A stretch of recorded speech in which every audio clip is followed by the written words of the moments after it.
രൂപ യോഗീശ്വരായ നമഃ.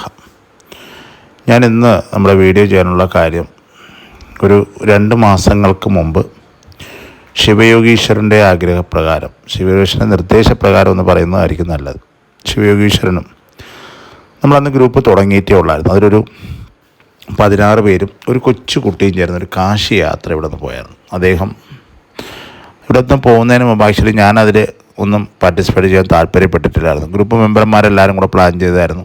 അപ്പം യാദൃച്ഛികമായിട്ട് അദ്ദേഹം എന്നോടും പറഞ്ഞ് പോകണം. അപ്പോൾ ഞാൻ അദ്ദേഹത്തിനോട് പറഞ്ഞു, മോനെ അച്ഛനെന്തിനാണ് പോകുന്നത്? അച്ഛനൊരു അമ്പലത്തിനകത്ത് ഇപ്പോൾ കയറാറില്ല, പിന്നെ എന്തിനാണ് പോകുന്നത്? അപ്പോൾ എന്നോട് പറഞ്ഞു, അങ്ങനെയല്ല അച്ഛനും പോകണം. അച്ഛൻ അവിടെ പോയിട്ട് അവിടെ നിന്നും ആ ഗംഗയിൽ നിന്നും ഒരു കല്ല് എടുത്തുകൊണ്ട് വന്ന് വേണം എനിക്കിവിടെ നമ്മൾ കെട്ടാൻ പോകുന്ന ശംബാല എന്ന് പറയുന്ന ധ്യാന കേന്ദ്രത്തിൻ്റെ കല്ല് ഇടാൻ, അതായത് കല്ലിടൽ ചടങ്ങിന് അതിടണമെന്ന് പറഞ്ഞു. അങ്ങനെ നമ്മളെല്ലാവരും കൂടെ ഇവിടെ നിന്ന് യാത്ര പുറപ്പെട്ടു. അപ്പോൾ നമ്മൾ 16 പേര്, ഒരു കുട്ടി 17 പേര്. അപ്പോൾ നമ്മളെല്ലാം സങ്കല്പത്തിൽ ശിവയോഗീശ്വരനെയും കൂടെ കൂട്ടിക്കൊണ്ട് പോകുന്നു എന്ന് പറഞ്ഞാണ് ഇവിടെ നിന്ന് യാത്ര തിരിക്കുന്നത്. എന്നാൽ നമ്മളുടെ അറിവില്ലായ്മയാണോ അതോ നമുക്കറിഞ്ഞുകൂടാത്തതുകൊണ്ടാണോ അതോ നമുക്ക് എന്താണെന്നറിയില്ല, നമ്മൾ 16 പേരും ടിക്കറ്റ് ബുക്ക് ചെയ്തു. എന്നാൽ ശിവയോഗീശ്വരനുള്ള ടിക്കറ്റ് ബുക്ക് ചെയ്തില്ലായിരുന്നു, യാദൃച്ഛികമായിട്ടാണെങ്കിൽ പോലും. ഇവിടെ നിന്നും നമ്മൾ വണ്ടിയിൽ നേരെ എൻ്റെ വീട്ടിൽ വന്ന് എല്ലാവരും നമ്മളവിടെ നിന്ന് സമാധിയിൽ പോയിട്ട് നേരെ അന്ന് വൈകിട്ട് തിരുവനന്തപുരത്ത് നിന്ന് നാഗർകോവിലിന് പോകണം. നാഗർകോവിലിൽ നിന്നുമായിരുന്നു വണ്ടി. അപ്പോൾ തിരുവനന്തപുരത്ത് നിന്നും ട്രിവാൻഡ്രം ബസ് സ്റ്റാൻഡിലെത്തി, ട്രിവാൻഡ്രം നമ്മുടെ റെയിൽവേ സ്റ്റേഷനിലെത്തിയപ്പോൾ ഞാൻ നോക്കിയപ്പോൾ ട്രെയിൻ വരാൻ പോകണം. അപ്പോൾ നോക്കി എൻ്റെ ബാഗില്ല. എൻ്റെ ബാഗ് ആരും എടുത്തില്ല, ബാക്കി എല്ലാവരും എടുത്തു. അവിടെ എത്തി. അപ്പോൾ എനിക്ക് മനസ്സിലായി എന്തോ ഒരു പ്രശ്നമുണ്ട്. നോക്കിയപ്പോൾ ഇദ്ദേഹത്തിൻ്റെ മാമൻ, അതായത് ഇദ്ദേഹത്തിൻ്റെ കൂടെ നിർമാല്യം തൊഴുതിയ ശ്രീകുമാർ എന്നുള്ള വ്യക്തി അവിടെ എത്തിയിട്ടില്ല.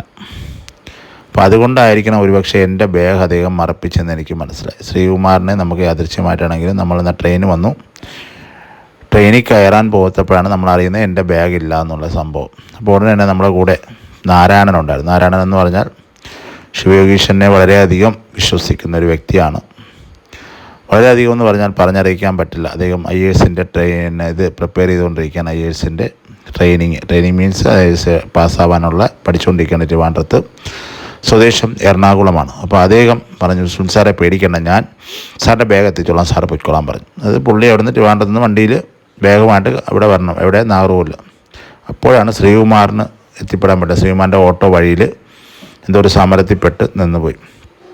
പിന്നെ നാരായണൻ ശ്രീകുമാറിനെ പിക്ക് ചെയ്ത് നേരെ എങ്ങനെയെങ്കിലുമൊക്കെ നാഗർകോവിലിൽ എത്തിച്ചേർന്നു. അപ്പം അദ്ദേഹത്തിന് ആവശ്യമുണ്ടായിരുന്നു ശ്രീകുമാർ എന്ന് പറഞ്ഞ വ്യക്തിയും ഈ യാത്രയിൽ നമ്മുടെ കൂടെ ഉണ്ടാവണം. അതുകൊണ്ടായിരിക്കാം ഒരുപക്ഷെ അദ്ദേഹം എൻ്റെ ബാഗ് മറന്നു പോയതെന്ന് വിചാരിക്കുന്നു. ബാക്കിയുള്ള നമ്മുടെ 15 പേരെ ബാഗും എടുത്തു, എൻ്റെ ബാഗ് മാത്രം എടുത്തില്ല എന്നുള്ളതാണ് സത്യം. അങ്ങനെ നമ്മൾ അവിടെ നിന്ന് യാത്ര പുറപ്പെട്ടു. അപ്പോഴും നമ്മളൊരു അബദ്ധം കാണിച്ചത് ശിവയോഗീശ്വരനുള്ള ടിക്കറ്റ് ബുക്ക് ചെയ്തിട്ടില്ലായിരുന്നു. നമ്മൾ വിട്ടുപോയതാണ് സാർ, നമുക്ക് അറിയത്തില്ലല്ലോ, നമ്മൾ ആദ്യത്തെ അനുഭവമല്ലേ. അവിടെ ചെന്ന് നമ്മൾ രാത്രി ഒരു 11 മണിയായപ്പോഴാണ് അവിടെ ചെന്നിറങ്ങുന്നത്. ഇവിടെ നമ്മൾ ഈ കാശി ചെന്നിറങ്ങുന്നത്. അവിടെ ജംഗൻവാടി മഡ് എന്നൊരു മഡിലാണ് നമ്മൾ റൂം ബുക്ക് ചെയ്തിരുന്നത്. അവിടെ ചെന്നിറങ്ങിയതും ഇദ്ദേഹത്തിന് അവിടെ ചെന്നിറങ്ങി നമ്മൾ റൂമെല്ലാം നോക്കിയപ്പോൾ അവിടുത്തെ റൂം ശരിയല്ല. കാരണം ആ രാത്രി ശിവയോഗീശ്വരൻ നമുക്ക് എല്ലാവർക്കും അല്ലുള്ളവർക്ക് നല്ലൊരു പണി തന്നു. കാരണം ഇദ്ദേഹത്തിന് ആ സീറ്റ് ബുക്ക് ചെയ്യാത്തതിൻ്റെ ഇതിലുണ്ടാണെന്ന് തോന്നുന്നു. ആ ലഗേജ് എല്ലാം കൂടെ നമ്മൾ 3 പ്രാവശ്യം അവിടെ എല്ലാം ഇട്ട് ചുമപ്പിച്ചു. ലഗേജിൽ നിന്ന് ഇഷ്ടം പോലെ ലഗേജ് ഉണ്ടായിരുന്നു. എന്നിട്ട് നമുക്ക് പിന്നീട് എന്നിട്ടും കാര്യം പിടിയിട്ടില്ല. ലാസ്റ്റ് അവിടെ പ്രാർത്ഥനയിലൊക്കെ ഇരിക്കുമ്പോഴാണ് അദ്ദേഹം ഇൻഡ്യൂഷൻ തന്നത്, എന്തുകൊണ്ട് എനിക്ക് ടിക്കറ്റ് ബുക്ക് ചെയ്തില്ല, നിങ്ങളല്ലേ പറഞ്ഞത് എന്നെയും കൂടെ കൊണ്ടുപോകുന്നതെന്ന് പറഞ്ഞിട്ട്. അപ്പം നമ്മൾ ആ ഒരു അബദ്ധം കാണിച്ചു എന്ന് നമുക്ക് ബോധ്യം. ഉടൻ തന്നെ നമ്മൾ അവിടെ റൂം എടുത്തു, AC റൂമാണ് എടുത്തത്. അപ്പോൾ അദ്ദേഹത്തിനൊരു ബെഡ് തന്നെ ഒഴിച്ച് മാറ്റിയിട്ടു. അദ്ദേഹത്തിനൊരു ബെഡ് സെപ്പറേറ്റ് ആയിട്ട്. അതിൻ്റെ ഏറ്റവും വലിയ പ്രത്യേകത എന്ന് പറഞ്ഞാൽ എല്ലാവരുടെയും ബെഡിലെ ബെഡ്ഷീറ്റും ഒരു കളർ, എനിക്ക് കിട്ടിയ ബെഡ്ഷീറ്റ് വേറൊരു കളർ. ഞാൻ സത്യത്തിൽ അന്തം മുട്ടി. അപ്പം ആ ശിവയോഗീശ്വരൻ എന്ന് പറഞ്ഞ വ്യക്തി, അദ്ദേഹത്തിൻ്റെ അച്ഛനൊരു സെപ്പറേറ്റ് സ്ഥാനം കൊടുത്തു എന്നുള്ളതാണ് ആ യാത്രയിൽ. ആ യാത്രയിൽ എല്ലാവരും എനിക്കൊരു പ്രത്യേക സ്ഥാനം തന്നെയാണ് തന്നിരുന്നത്. ഒരു ബഹുമാനവും ഒരു ശിവയോഗീശ്വരൻ്റെ അച്ഛൻ എന്നുള്ളൊരു സ്ഥാനം എനിക്ക് തന്നിട്ടുണ്ടായിരുന്നു. അതിന് വളരെയധികം ഞാൻ സന്തോഷപ്പെടുന്നു. എല്ലാവരും, ആ 16 പേരും ആ ഒരു സ്ഥാനത്തോടു കൂടിയും ആ ഒരു സന്തോഷത്തോടു കൂടിയും ആ ഒരു റെസ്പെക്റ്റോടു കൂടിയുമാണ് എന്നെ മുന്നോട്ട് നയിച്ചത്. മാത്രമല്ല, നമ്മൾ ആ കാശി ചെന്നു. അവിടെ 2 ദിവസം തങ്ങിയതിന് ശേഷം നമ്മൾ അവിടെ നിന്നും പ്ലാൻ ചെയ്തിരുന്നു കാശിയിൽ നിന്ന് നേരെ പ്രയാഗ്രാജ്, പ്രയാഗ്രാജിൽ നിന്ന് നേരെ അയോധ്യ, അയോധ്യയിൽ നിന്നും നേരെ താജ്മഹൽ, ആഗ്രയിൽ നിന്നും നേരെ വൃന്ദാവൻ, മധുര എന്നിവിടങ്ങളിൽ പോകണമെന്നുള്ള പ്രോഗ്രാം ഉണ്ടായിരുന്നു. അതിന് പ്ലാൻ ചെയ്തു. നമ്മളവിടെ നിന്നും രാവിലെ 2 ദിവസം കഴിഞ്ഞ് 3-ൻ്റെ അന്ന് രാവിലെ ഒരു 5 മണിയായപ്പം വണ്ടി വന്നു. അപ്പോൾ വന്നപ്പം തന്നെ ആ ഡ്രൈവർ ഒരു നല്ല മനുഷ്യനല്ലായിരുന്നു. നമ്മൾ പറയുന്നതൊന്നും പുള്ളി കേൾക്കുന്നില്ലായിരുന്നു. പുള്ളിയുടേതായ രീതിയിൽ നമ്മളായിട്ട് പുള്ളി ബുദ്ധിമുട്ടിച്ചുകൊണ്ടിരുന്നു. നമ്മൾ ആ വണ്ടിയിൽ തന്നെ ശിവയോഗീശൻ ഒരു സീറ്റ് റെഡിയാക്കി വെച്ചു. അപ്പോൾ അദ്ദേഹം ഒരു ഹാസ്യഭാവത്തിലായിരുന്നു ആ സീറ്റിലോട്ട് നോക്കി. എനിക്കിപ്പോഴും ഓർമ്മയുണ്ട്, ഒരു കളിയാക്കുന്ന രീതിയിൽ പുള്ളി ഇങ്ങനെ നോക്കി, ഇതെന്താണ്. അപ്പോൾ ഞാൻ പറഞ്ഞത് നമ്മുടെ യോഗീശ്വരനാണ്, ഇദ്ദേഹത്തിൻ്റെ ഇതൊക്കെ പറഞ്ഞു. പുള്ളി എന്തോ ഒരു വലിയൊരു വിശ്വാസമായിട്ട് തോന്നിയില്ല എന്ന് തോന്നുന്നു. നമ്മളവിടെ നിന്നും യാത്ര തിരിച്ചു. കറക്റ്റായിട്ട് പറഞ്ഞാൽ ഒരു 1/2 കിലോമീറ്റർ കഴിഞ്ഞപ്പോൾ വണ്ടിക്ക് അത് ഭയങ്കര ഒരു സൗണ്ട് വന്നു, ബീപ്പ് സൗണ്ട്, പീന്ന് പറഞ്ഞ സൗണ്ട് വന്നു. ഈ ഡ്രൈവർ ആകപ്പെടെ കൺഫ്യൂസായി. പുള്ളിക്ക് എന്ത് ചെയ്യണമെന്നറിയില്ല. പുള്ളി ഇങ്ങനെ നോക്കുകയാണ്. അപ്പോൾ ഞാൻ പറഞ്ഞു, ബൈ സാബ് വണ്ടി നിർത്തൂ, ഹിന്ദി പറഞ്ഞു. ഗാഡി രുക്കോ എന്ന് പറഞ്ഞു. വണ്ടി നിർത്തി. നിങ്ങളൊരു കാര്യം ചെയ്യൂ, വണ്ടി നിർത്തിയിട്ട് ആ ബോണറ്റ് തുറന്നൊന്ന് പരിശോധിക്കും, ഞാനൊന്ന് പ്രാർത്ഥിക്കാം, നമ്മുടെ ദൈവത്തിനോട് പ്രാർത്ഥിക്കാം. ഞാൻ നമ്മുടെ ശിവയോഗീശൻ്റെ ആ സീറ്റ് ചൂണ്ടിക്കാണിച്ച് അദ്ദേഹത്തിനോട് പറഞ്ഞു. അപ്പോൾ അദ്ദേഹം പറഞ്ഞു ഓക്കെ എന്ന് പറഞ്ഞു. ഇദ്ദേഹം വെളിയിലിറങ്ങി നോക്കി. ഞാൻ ശിവയോഗീശനോട് പ്രാർത്ഥിച്ചു. തിരിച്ച് ഇദ്ദേഹം വന്ന് വണ്ടി സ്റ്റാർട്ട് ചെയ്തപ്പോൾ ആ ബീപ്പ് സൗണ്ട് ഇല്ല. അപ്പോൾ അദ്ദേഹത്തിന് മനസ്സിലായി ശിവയോഗീശ്വരൻ എന്ത് ആണ് എന്നുള്ളത്. ഉടൻ തന്നെ അദ്ദേഹം യോഗീശ്വരനെ നോക്കി തൊഴുകയും മഹാരാജ് എന്ന് പറയുകയും ചെയ്തു. മഹാരാജ് എന്ന് പറഞ്ഞാൽ അവരുടെ ഭാഷയിൽ വലിയൊരു ദൈവത്തിന് തുല്യൻ, ദൈവം എന്ന് തന്നെയാണ് പറയുന്നത്. ഉടനെ തന്നെ അദ്ദേഹത്തിൻ്റെ വണ്ടിയിൽ നിന്നും ഒരു പേപ്പർ ഞാൻ നോക്കിയപ്പോൾ അതൊരു ഫോട്ടോ ആയിരുന്നു. കാശി വിശ്വനാഥൻ്റെ ഫോട്ടോ എടുത്ത് അദ്ദേഹത്തിൻ്റെ മറ്റേ മീറ്റർ റീഡിങ്ങിൻ്റെ അവിടെ വെച്ചു. വളരെ ഭയഭക്തിയോടുകൂടി നമ്മളവിടെ നിന്നും യാത്ര തിരിച്ചു. അപ്പം ശിവയോഗീശൻ അദ്ദേഹത്തിന് ഒരു ചെറിയൊരു വിശ്വാസം കിട്ടാനുള്ള ചെറിയൊരു പണി കൊടുത്തതാണ്. പോകെ ഈ ഡ്രൈവർ നമുക്ക് നമ്മളായിട്ട് കോപ്പറേഷൻ ഒട്ടും ചെയ്തില്ല. പുള്ളി ഒരുപാട് തങ്കി ചെയ്തെന്ന് ഒരുപാട് ബുദ്ധിമുട്ടിച്ചു നമ്മൾ. അപ്പം ഞാൻ ഇദ്ദേഹത്തിനോട് പലപ്പോഴും, നമ്മുടെ ലേഡീസ് ഉണ്ടായിരുന്നു, അവർ പലപ്പോഴും പമ്പിലെല്ലാം നിർത്തണം, അവരുടെ അത്യാവശ്യ കാര്യങ്ങൾ നിർവഹിക്കാൻ പലപ്പോഴൊക്കെ ഇദ്ദേഹം ചൂടാവുമായിരുന്നു. അങ്ങനെ പോയിക്കൊണ്ടിരിക്കുന്ന സമയത്ത് നമ്മൾ അയോധ്യയിലെത്തി. അയോധ്യ കഴിഞ്ഞ് തിരിച്ച് അയോധ്യയിൽ നിന്ന് നമ്മൾ ആ ഒരു ആഗ്രയിൽ പോകുന്ന വഴി എന്ന് പറഞ്ഞാൽ ആ ഒരു റോഡ് അറിയാമല്ലോ, നമ്മുടെ ജെറ്റ് ഫ്ലൈറ്റ് ഇറങ്ങാനുള്ള അത്രയും ഷാർപ്പായിട്ട് ചെയ്ത് വെച്ചിരിക്കുന്ന ഒരു റോഡാണ്. അപ്പോൾ ഈ ഡ്രൈവറിൻ്റെ തൊട്ട് ബാക്കിലത്തെ സീറ്റിലാണ് ഞാനിരിക്കുന്നത്. എനിക്കിപ്പോഴും ഓർമ്മയുണ്ട്, വണ്ടി ഇങ്ങനെ പൊയ്ക്കൊണ്ടിരിക്കുകയായിരുന്നു. ഒരു 11-11:30 മണി സമയമാവും. അപ്പം നമ്മുടെ കൂടെ ഉണ്ടായിരുന്ന 2-3 ലേഡീസ് ഇദ്ദേഹത്തിനോട് പറയുന്നുണ്ടായിരുന്നു, നിങ്ങൾ എവിടെയെങ്കിലും ഒരു പമ്പിലൊക്കെ നിർത്തണം, നമുക്ക് അത്യാവശ്യമായിട്ടുള്ള പ്രാഥമികമായിട്ടുള്ള കാര്യങ്ങൾ ചെയ്യണം. അപ്പോൾ 2-3 പ്രാവശ്യം നിർത്തിയപ്പോൾ ഇങ്ങേർക്ക് പെട്ടെന്ന് എത്താനുള്ളത് കൊണ്ട് ഇങ്ങേര് ഒരുമാതിരി പറഞ്ഞിട്ട് കേൾക്കാത്ത രീതിയിലെല്ലാം വണ്ടി എടുത്തുകൊണ്ട് പോയിക്കൊണ്ടിരിക്കുക. എനിക്കൊരു കോള് വന്നു. അപ്പോൾ ഞാൻ ഈ കോളിൽ ഇങ്ങനെ ലൗഡ് സ്പീക്കർ ഇട്ടിട്ട് ഇങ്ങനെ സംസാരിച്ചുകൊണ്ടിരിക്കുകയാണ്, ഇങ്ങനെ കയ്യിൽ വെച്ചിട്ട്. ഞാൻ നോക്കുമ്പോൾ ആ ഒരു ഇതിലൊരു 70-75 മീൽ നമ്മുടെ വണ്ടി റൈറ്റ് സൈഡ് ചേർന്ന് പോകണം. ഡിവൈഡറിൻ്റെ റൈറ്റ് സൈഡ്, അപ്പുറത്ത് ഡിവൈഡറുണ്ട്, റൈറ്റ് സൈഡ് ഡിവൈഡർ ചേർന്ന് പോകണം.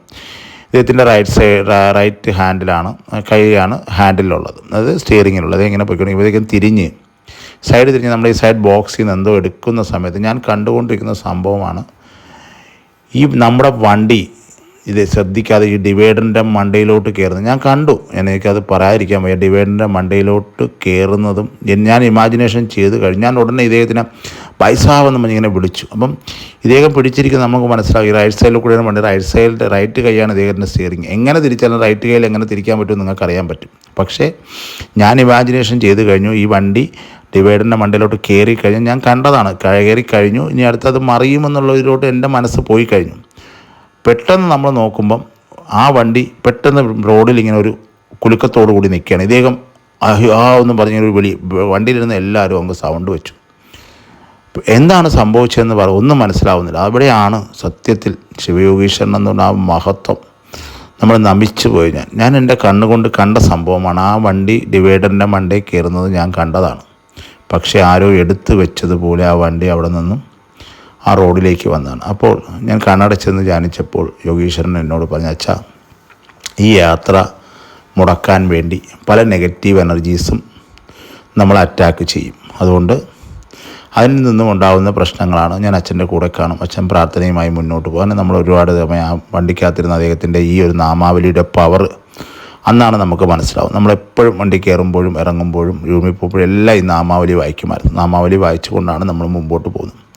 അത് കഴിഞ്ഞ് വീണ്ടും പോയിക്കൊണ്ടിരിക്കുന്ന സമയത്ത് ഈ ഒരു പ്രശ്നം കഴിഞ്ഞ് വീണ്ടും വണ്ടി മുന്നോട്ട് പോവുകയാണ്. മുന്നോട്ട് പോയി ഒരു 3 മണിക്കൂർ കഴിഞ്ഞതിന് ശേഷം വണ്ടിയിലൊരു സൗണ്ട് വന്നു ബാക്കിൽ. അപ്പോൾ നമ്മൾ പറഞ്ഞു, ഡ്രൈവറിനോട് പറഞ്ഞു, ബൈസ വണ്ടി നിർത്തണം, ഒരു സൗണ്ട് വരുന്നുണ്ട്. പക്ഷേ പുള്ളി വണ്ടി നിർത്തിയില്ല. പുള്ളി എന്തോ വാശിയുടെ പേരിൽ വണ്ടിയും കൊണ്ടങ്ങ് പോവാണ്, സമയമായിപ്പോയെന്ന് പറഞ്ഞിട്ട്.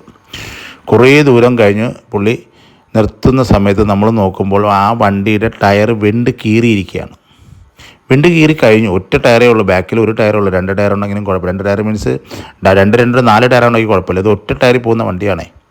ആ വണ്ടി വിണ്ട് കീറിയിട്ട് ഏകദേശം ഒരു 2-2.5-3 കിലോമീറ്റർ ഓടിയെന്നുള്ളതാണ്. സത്യത്തിൽ ആ വണ്ടിയുടെ ടയർ ബ്ലാസ്റ്റ് ആയിരുന്നെങ്കിൽ ഉറപ്പായിട്ട് വണ്ടി മറിഞ്ഞാൽ. അത്ര സ്പീഡിലാണ് ഹൈവേ പോയിക്കൊണ്ടിരുന്നത്. അവിടെയും ആ മഹാനായ ശിവയോഗീശ്വരൻ്റെ അദൃശ്യ കരങ്ങൾ വന്ന് ആ 16 പേരെയും രക്ഷിച്ചു എന്നുള്ളതാണ് നമ്മൾ കണ്ടുകൊണ്ടിരിക്കുന്ന സംഭവം. സത്യം പറഞ്ഞാൽ ഞെട്ടിത്തരിച്ചു പോയി. അങ്ങനെയുള്ള അനുഭവങ്ങളിലൂടെയാണ് നമ്മൾ ആ കാശി യാത്ര മുന്നോട്ട് കൊണ്ടുപോയിക്കൊണ്ടിരുന്നത്. അത് പറഞ്ഞാലും അത് മതി വരത്തില്ല. അതിന് ശേഷം നമ്മൾ അവിടെയെല്ലാം പോയി തൊഴുത് വൃന്ദാവനിൽ പോകുന്ന വഴിക്ക് വണ്ടിക്കകത്തു നിന്ന് തന്നെ പല പരസ്പരം ചെറിയ വിഷയങ്ങളായി അങ്ങോട്ടും ഇങ്ങോട്ടും. അത് നെഗറ്റീവ് എനർജീസ് നമ്മളെ അറ്റാക്ക് ചെയ്യും. അപ്പോഴാണ് എനിക്ക് മനസ്സിലാവുന്നത് ഈ നെഗറ്റീവ് എനർജിയുടെ പവർ എന്താണ്. നമ്മളിലുള്ള 2-3 പേരെ ആ നെഗറ്റീവ് എനർജി അറ്റാക്ക് ചെയ്യുകയും അവരെ നമ്മളിൽ നിന്നും അകറ്റി നിർത്തി ഒരു ഡിവൈഡ് ചെയ്യാൻ ശ്രമിക്കുന്നുണ്ടായിരുന്നു. അപ്പോഴും ശിവയോഗീശ്വരൻ എന്നോട് വന്ന് പറഞ്ഞു, അച്ഛൻ സമീപനം പാലിക്കുക, അച്ഛൻ സ്ട്രോങ് ആയിട്ടിരിക്കുക, അപ്പോൾ മാത്രമേ ഈ യാത്ര പൂർണ്ണമാവുകയുള്ളൂ. അങ്ങനെ ഞാൻ സമീപനം പാലിച്ച് തന്നെയാണ്. നമ്മുടെ അതിനിടയ്ക്ക് ചെറിയ വിഷയങ്ങളുണ്ടായി. അത് വലിയ വിഷയങ്ങളൊന്നുമല്ല, ചെറിയ മൈന്യൂട്ടായിട്ടുള്ള പ്രശ്നങ്ങളാണ്. അത് ആ നെഗറ്റീവ് എനർജിയുടെ പ്രഭാവം കൊണ്ടുണ്ടായതാണെന്ന് എനിക്ക് പിന്നീട് മനസ്സിലായി അദ്ദേഹം പറഞ്ഞപ്പോൾ. എന്നിതൊന്നും ഞാനൊന്നും കാര്യമാക്കിയില്ല. എന്നിട്ട് നമ്മൾ വീണ്ടും യാത്ര തുടർന്നു. അതിനുശേഷം നമ്മൾ തിരിച്ചു വരുന്ന വഴിക്ക് യാദൃശ്യമായിട്ട് വെള്ളിയാഴ്ച താജ്മഹൽ ഇല്ലായിരുന്നതുകൊണ്ട് നമുക്ക് താജ്മഹലിൽ കയറാൻ പറ്റില്ല. അപ്പോൾ എന്നോട് പറഞ്ഞു, അച്ഛാ താജ്മഹലിൽ കയറണം. അങ്ങനെ നമ്മൾ അന്ന് അവിടെ സ്റ്റേ ചെയ്തിട്ട് ശനിയാഴ്ച രാവിലെ താജ്മഹലെല്ലാം തൊഴുത്. അപ്പോഴാണ് ഞാൻ അറിയുന്നത് താജ്മഹലിൻ്റെ അടിയിൽ ഒരു ശിവലിംഗമുണ്ട് എന്നുള്ളൊരു കാര്യം നമ്മുടെ ഗ്രൂപ്പിൽ ആരോ പറയുമ്പോഴാണ് ഞാൻ അറിയുന്നത്. അതായത് താജ്മഹലിൽ എപ്പോഴും മേളിൽ നിന്നും ഒരു ഇറ്റിറ്റ് ജലകണികകൾ ആ ഖബറിൻ്റെ മണ്ടയിൽ വീഴുമെന്നാണ് പറയുന്നത്. ആ താജ്മഹലിൽ ശിവലിംഗം ഇരുന്ന സ്ഥലമാണ് ഇടിച്ചു നിരത്തിയിട്ട് അവിടെ ഖബർ പണിഞ്ഞതെന്നാണ്. ശരിയാണ്. കാരണം യമുന നദിയുടെ കരയിലാണ് ഈ താജ്മഹൽ പണിഞ്ഞിരിക്കുന്നത്. തീർച്ചയായിട്ടും ആ യമുനയിൽ നിന്നുമുള്ള വെള്ളം ശിവലിംഗത്തിൽ ഒഴിക്കാൻ കണക്കാക്കിയുള്ള ഒരു ഇതിലവിടെ ഉണ്ടായിരിക്കണം, ഉറപ്പാണ്. ആ ഒരു ഇൻഡ്യൂഷൻ കറക്റ്റായിരുന്നു. അങ്ങനെ അതും കണ്ട് നമ്മൾ മടങ്ങി വന്നു, തിരിച്ച് കാശിയിൽ വന്നു. പക്ഷേ അതിന് ഏറ്റവും കൂടുതൽ അത്ഭുതകരമെന്ന് എനിക്ക് തോന്നിയ 1-2 കാര്യങ്ങളെന്ന് പറയാനുള്ളത്, ഒന്ന്, ആ പ്രയാഗ്രാജിൽ പോയിട്ട് ആ ത്രിവേണി സംഗമത്തിൽ ഞാനും ആ കുഞ്ഞും ശിവയോഗീശ്വരൻ്റെ മാമൻ എന്ന് പറയുന്ന ശ്രീകുമാറും മാത്രമേ കുളിക്കാൻ പറ്റുകയുള്ളൂ. മാത്രമല്ല ഒരു ബോട്ടിന് അവിടെ 3000-4000 രൂപ മേടിക്കുന്ന സ്ഥലത്ത് നമുക്ക് കിട്ടിയത് വെറും 1200 രൂപയ്ക്കാണ്. അതും ആ സീസൺ ടൈമാണ്. എല്ലായിടത്തും ശിവയോഗീശ്വരൻ്റെ ഒരു കരമുണ്ടായിരുന്നു എന്നുള്ള ഒരു സംശയവും. അനാവശ്യമായി നമുക്കൊരു പൈസയും ചിലവായില്ല. നമ്മൾ എല്ലായിടത്തും AC റൂം 1000-1200 രൂപയ്ക്ക് നമുക്ക് ലഭിച്ചു. നമ്മൾ ഫുഡെല്ലാം ഉണ്ടാക്കി കഴിച്ചാണ്. എല്ലായിടത്തും അദ്ദേഹത്തിൻ്റെ ഒരു പ്രഭാവവും ഒരു കരവും നമുക്കുണ്ടായിരുന്നു എന്നുള്ള കാര്യത്തിൽ ഏതൊരുവിധ സംശയവുമില്ല. എല്ലായിടത്തും നമ്മളെ നയിക്കുന്നത് പോലെ മണികർണികയിൽ ചെന്നപ്പോൾ അവിടെ ഒരു മലയാളി നിന്ന് നമുക്ക് നിൽക്കുകയാണ്. അവിടെ ആ മണികർണികയിൽ പോകുമ്പോൾ മലയാളി ഒരാൾ നിൽക്കുകയാണ്. നമ്മളെ കണ്ടതും വിളിച്ചു, സംസാരിച്ചു. അദ്ദേഹം അവിടുത്തെ മെയിൻ ആളായിരുന്നു. അദ്ദേഹം നമുക്ക് മലയാളത്തിൽ എല്ലാ കാര്യങ്ങളും പറഞ്ഞ് മനസ്സിലാക്കി തന്നു. അതൊക്കെ നമുക്കൊരു അത്ഭുതമായിട്ടാണ് തോന്നിയത്. ആ കാശി എന്ന് പറയുന്ന നമ്മുടെ സ്വന്തം, എൻ്റെ ട്രിവാൻഡ്രത്ത് ഞാൻ ഇറങ്ങി നടക്കുന്നതിൻ്റെ ഒരു ഫീല് പോലും എനിക്കുണ്ടായില്ല എന്നാണ്. അതിനേക്കാളും അത്ഭുതകരമായി എനിക്ക് തോന്നിയത് അവസാന ദിവസം നമ്മൾ തിരിച്ചു വരുന്ന വഴിക്ക് അന്നാണ് നമ്മൾ ലാസ്റ്റ് വരുന്ന ദിവസമാണ്. അന്ന് ഒരു കാരണവശാലും എനിക്ക് ആ കല്ല് കിട്ടില്ല. എനിക്ക് ഭയങ്കര വിഷമമായി. അദ്ദേഹത്തിന് വേണ്ടി കല്ലെടുക്കാനാണല്ലോ ഇവിടെ വന്നത്, പക്ഷേ കല്ലെടുക്കാൻ പറ്റിയില്ലല്ലോ. അപ്പോൾ അന്ന് രാവിലെ ഒരുപാട് പേർക്ക് ബലിയിടണമെന്ന് പറഞ്ഞു. അപ്പം നമ്മൾ ബലിയിടാനായി രാവിലെ ആ അവിടെ ഉള്ളിടത്ത് പോയി, ബലിക്കടവിൽ പോയി ഇവരെല്ലാം ബലിയിട്ടു. ഞാൻ ആ സമയത്ത് കുളിക്കാൻ വേണ്ടി ഇറങ്ങി. ആ ഗംഗയിൽ അന്ന് 2 ദിവസം മുമ്പ് ഭയങ്കര മഴയാണ്. നമ്മൾ ജനനൻ്റെ 2 ദിവസം മുമ്പ് മഴയെന്ന് പറഞ്ഞാൽ ഒരാളിൻ്റെ പൊക്കത്തിൽ വെള്ളം നിറഞ്ഞു നിന്നാണ്. നമ്മളവിടെ ചെന്ന് കാല് വെച്ചു. ഒരു ദിവസം കഴിഞ്ഞപ്പോഴത്തേക്ക് വെള്ളമില്ല, മഴയില്ല, ഒന്നുമില്ല. പിന്നെ നമ്മൾ അവിടെ നിന്ന് പോയി നേരെ പ്രയാഗ്രാജിൽ പോയപ്പോൾ അടുത്ത ദിവസം അവിടെ മഴ സ്റ്റാർട്ടായി. നമ്മളവിടെ വിളിച്ച് ചോദിച്ചപ്പോൾ, നമ്മുടെ ട്രാവൽ ഏജൻസി വിളിച്ച് ചോദിച്ചപ്പോൾ അവർ മഴയാണ്. തിരിച്ച് നമ്മളവിടെ എത്തിയപ്പോൾ മഴയില്ല. കാരണം നമ്മൾ ഈ വീഡിയോ കണ്ടാൽ അറിയാൻ പറ്റും. നമ്മൾ വൃന്ദാവനിലൊക്കെ പോയപ്പോൾ അവിടെ ഫുള്ള് മഴയാണ്. അവിടെയൊക്കെ മുട്ടോളം വെള്ളത്തിലാണ് നമ്മൾ നടന്നത്.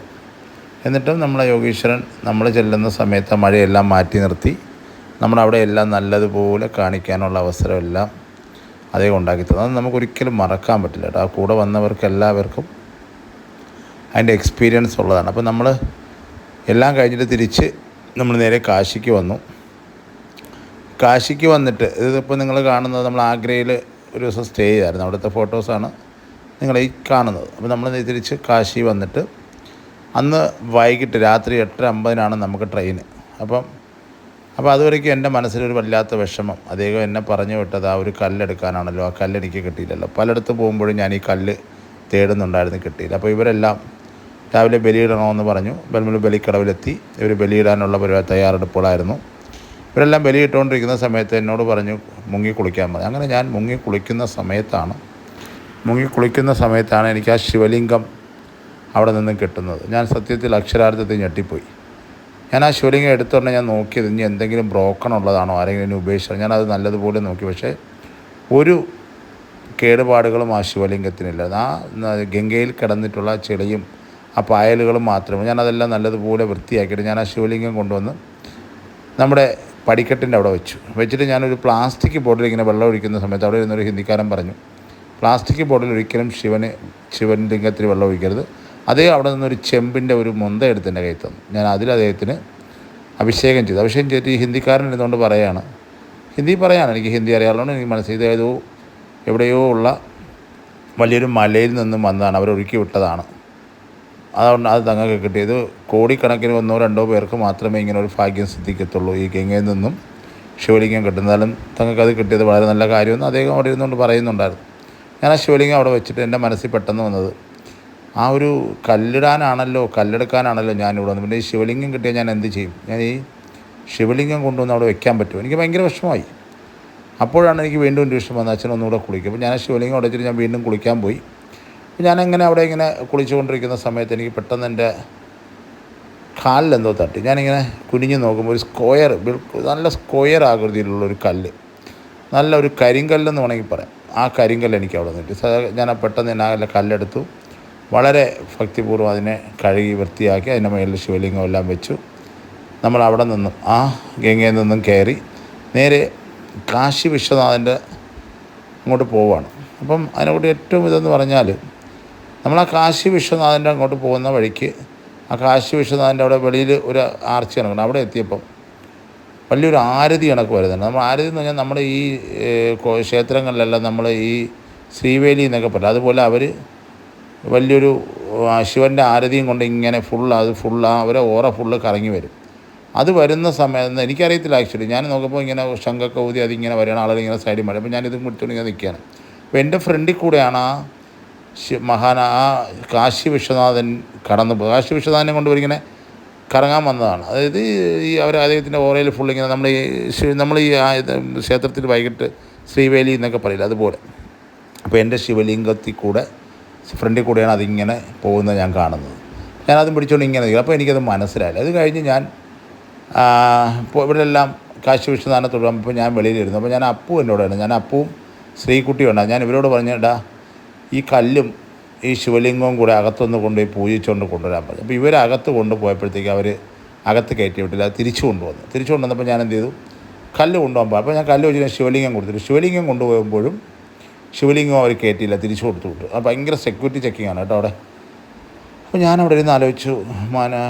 യോഗീശ്വരനോട് പറഞ്ഞു, മോനെ നിൻ്റെ ശിവലിംഗം ഇവിടെ നിന്ന് പൂജിക്കാൻ പറ്റില്ല. അപ്പം അദ്ദേഹം എന്നോട് പറഞ്ഞു, അച്ഛാ കാശി വിശ്വനാഥൻ എപ്പോഴേ ഇതിന് കണ്ടു കഴിഞ്ഞു, ഇതിന് അനുഗ്രഹം എപ്പോഴേ തന്നു, അച്ഛന് ഓർമ്മയില്ലേ? അച്ഛൻ ഇങ്ങോട്ട് വരുന്ന വഴിക്കല്ലേ അദ്ദേഹത്തിൻ്റെ ആരതി വന്നത്, അല്ലെങ്കിൽ അത് അപ്പോൾ തന്നെ അദ്ദേഹം അനുഗ്രഹം തന്നു, ഇനി എന്തിനാണ് അതകത്ത്? അപ്പോഴാണ് എനിക്ക് ആ ഒരു കാര്യം ബോധ്യമാകുന്നത്.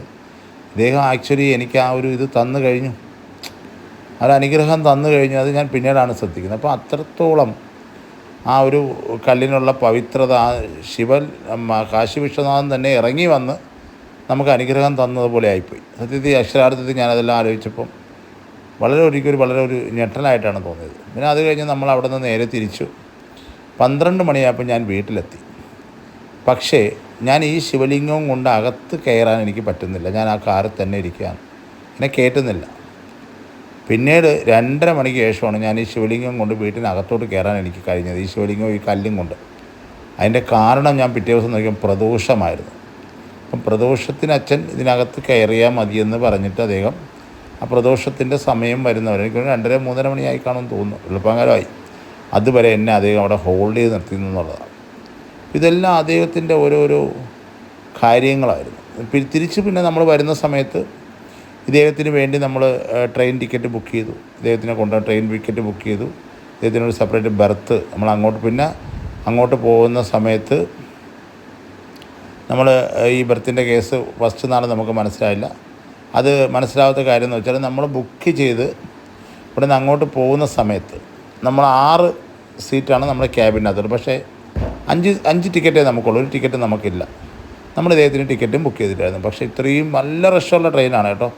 പക്ഷേ 6ാമത്തെ സീറ്റിൽ ആരും വന്നില്ല എന്നുള്ളതാണ്. ആ രാത്രി ഫുള്ള് 6ാമത്തെ സീറ്റിൽ ആരുമില്ല. അപ്പം നമുക്ക് മനസ്സിലായി ശിവയോഗീശ്വരൻ അദ്ദേഹത്തിൻ്റെ ടിക്കറ്റ് സ്വയമായി ബുക്ക് ചെയ്തെന്ന്. 6ാമത്തെ സീറ്റിൽ ഒരു മനുഷ്യൻ വന്നിട്ടില്ല. പിറ്റേ ദിവസം നമ്മൾ ഇറങ്ങാൻ സമയമാവുന്നതിൻ്റെ ഉച്ചയ്ക്കാണ് ഒരാൾ അതിൽ വരുന്നത്. അതുവരെ അതിലൊരാൾ വന്നിട്ടില്ല എന്നുള്ളതാണ്.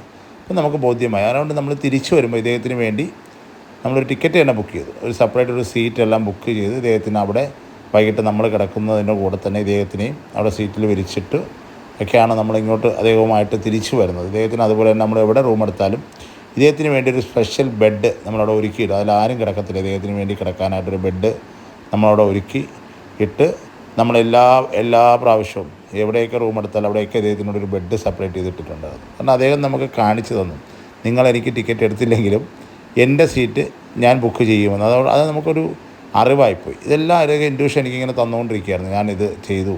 ഞാനിങ്ങനെ ചെയ്തു എന്നുള്ള കാര്യം. കാരണം ആ വന്നവർക്കെല്ലാം അതിൻ്റെ എക്സ്പീരിയൻസ് മനസ്സിലായി. പിന്നെ ഞാൻ പറഞ്ഞില്ല, ആ കാശി യാത്രയിൽ കുറച്ച് ചെറിയ പ്രശ്നങ്ങളുണ്ടായി. അപ്പോൾ ഞാൻ അദ്ദേഹത്തിനോട് ചോദിച്ചപ്പോൾ അദ്ദേഹം എന്നോട് പറഞ്ഞു, അച്ഛാ, ഞാൻ അച്ഛൻ്റെ ആത്മാവിൻ്റെ തലം ഉയർത്താൻ വേണ്ടിയാണ് ഇതെല്ലാം ചെയ്യുന്നത്. കാരണം നമ്മൾ കഷ്ടങ്ങളും ദുഃഖങ്ങളും എല്ലാം അനുഭവിച്ചറിഞ്ഞാൽ മാത്രമേ നമ്മൾ ആത്മാവിൻ്റെ തലം ഉയരത്തുള്ളൂ. അതിന് വേണ്ടിയാണ് അദ്ദേഹം സത്യം എനിക്ക് കുറേ സ്ട്രഗിൾ തന്നായിരുന്നു കാശി യാത്രയിൽ, കുറേ സ്ട്രഗിൾ. പക്ഷേ എന്നിട്ട് ഞാൻ വളരെ തന്മയത്വത്തോടു കൂടിയാണ് എല്ലാവരുമായിട്ട് പെരുമാറുന്നത്. ഇതാണ് ആ കല്ല് കേട്ടോ, എനിക്ക് കാശിയിൽ നിന്ന് കിട്ടിയ ആ ഒരു കല്ലിൻ്റെ ഫോട്ടോയാണ് നിങ്ങളിവിടെ കാണുന്നത്. ഈ ഒരു കല്ലാണ് നമ്മൾ അദ്ദേഹത്തിൻ്റെ ഇപ്പോൾ നമ്മളുണ്ടാക്കുന്ന ശംബാലയുടെ അടിത്തട്ടിൽ വെച്ചിരിക്കും. ഇത് ഞാൻ നിങ്ങൾക്ക് കാണാൻ പോകുന്നത് ആ ശിവലിംഗവും ആ ഒരു കല്ലുമായി ഞാൻ വീട്ടിൽ വന്ന് കയറാൻ പോകുന്ന രംഗമാണ്. ഞാൻ വീട്ടിൽ വന്ന് കുളിച്ച് റെഡിയായിട്ട് വന്ന് ഈ ശിവലിംഗവും കാറിൽ നിന്ന് എടുത്ത് കൊണ്ടുവന്ന് ഞാൻ വീട്ടിലോട്ട് കയറാൻ പോകുന്ന രംഗമാണ് നിങ്ങൾ ഈ കാണുന്നത്. ഇപ്പോൾ അടുത്തതായിട്ട് നമ്മൾ അദ്ദേഹത്തിൻ്റെ ബെഡിൽ തന്നെ ഈ ശിവലിംഗം വയ്ക്കാം. നമ്മളിത് ഇങ്ങനെയാണ് ആ ശിവലിംഗവും കല്ലും എല്ലാം അവിടെ വെച്ചിരുന്നത്. ഇപ്പോഴും പവിത്രമായ ശിവലിംഗം അവിടെ ഉണ്ട്. കല്ലുകൊണ്ടും നമ്മളവിടെ സമാധിയിൽ കൊണ്ടിട്ടത്. ഇതിങ്ങനെയാണ് ഇപ്പോൾ അദ്ദേഹത്തിൻ്റെ ബെഡെല്ലാം നമ്മൾ വെച്ചിരിക്കുന്നത്. ശിവലിംഗം എപ്പോഴും വീട്ടിൽ തന്നെ ഉണ്ട്. പോരാത്തതിന് നമ്മുടെ രാമേശ്വരത്ത് പോയി കൊണ്ടുവന്ന നാഗത്തിൻ്റെ പ്രതിമയും അതും ഇപ്പോഴും അവിടെ തന്നെ ഉണ്ട്. അപ്പോൾ ഈ ഒരു വീഡിയോ എനിക്ക് ചെയ്യണമെന്ന് തോന്നിയത് കാരണം നിങ്ങളിതെല്ലാം അറിയണം. ഇങ്ങനൊരു അത്ഭുതങ്ങൾ നടന്ന കാര്യം നിങ്ങളെല്ലാം അറിയിക്കണമെന്ന് ആഗ്രഹമുണ്ടായി. നമ്മുടെ കാശിയുടെ വീഡിയോ നമ്മൾ കൂടെ അപ്ലോഡ് ചെയ്യാറുണ്ട്. ആ വീഡിയോ നിങ്ങൾക്ക് കാണുമ്പോൾ അറിയാൻ പറ്റും. അവർ നമ്മൾ പോയ സ്ഥലങ്ങളും കാര്യങ്ങളും എല്ലാം ഇനിയും വരും. ഇത് ഞാൻ ജസ്റ്റ് നിങ്ങളെല്ലാം ഒന്ന് അറിയാൻ വേണ്ടി ഒരു വോയിസ് വിട്ടതാണ്. അപ്പോൾ എല്ലാ പേർക്കും നല്ലത് വരട്ടെ. ആർക്കെങ്കിലും എന്തെങ്കിലുമൊക്കെ ചോദിക്കാനൊക്കെ ഉണ്ടെങ്കിൽ എൻ്റെ ഡിസ്ക്രിപ്ഷനിൽ നമ്പർ കൊടുത്തിട്ട് എന്നെ വിളിക്കുക. എന്നാൽ കഴിയുന്ന രീതിയിൽ നിങ്ങൾക്ക് അദ്ദേഹം കണക്റ്റായാലെല്ലാം പറഞ്ഞു തരാം. എല്ലാവർക്കും നല്ലത് വരട്ടെ. വിശ്വാസം അതാണ് എല്ലാം. പൂർണ്ണമായി അദ്ദേഹത്തെ വിശ്വസിക്കൂ. നിങ്ങൾക്ക് എന്തൊക്കെയാണോ ആഗ്രഹിക്കുന്നത് എല്ലാം നിങ്ങൾക്ക് കിട്ടും. എന്തായിരുന്നാലും എല്ലാവർക്കും നല്ലത് വരട്ടെ. ആ മഹാനായ ശിവയോഗീശ്വരൻ്റെ ഐശ്വര്യം ചൈതന്യവും എല്ലാവർക്കും കിട്ടട്ടെ. ഓം മഹാ ശിവസ്വരൂപ യോഗീശ്വരായ നമഃ നമഃ നമഃ.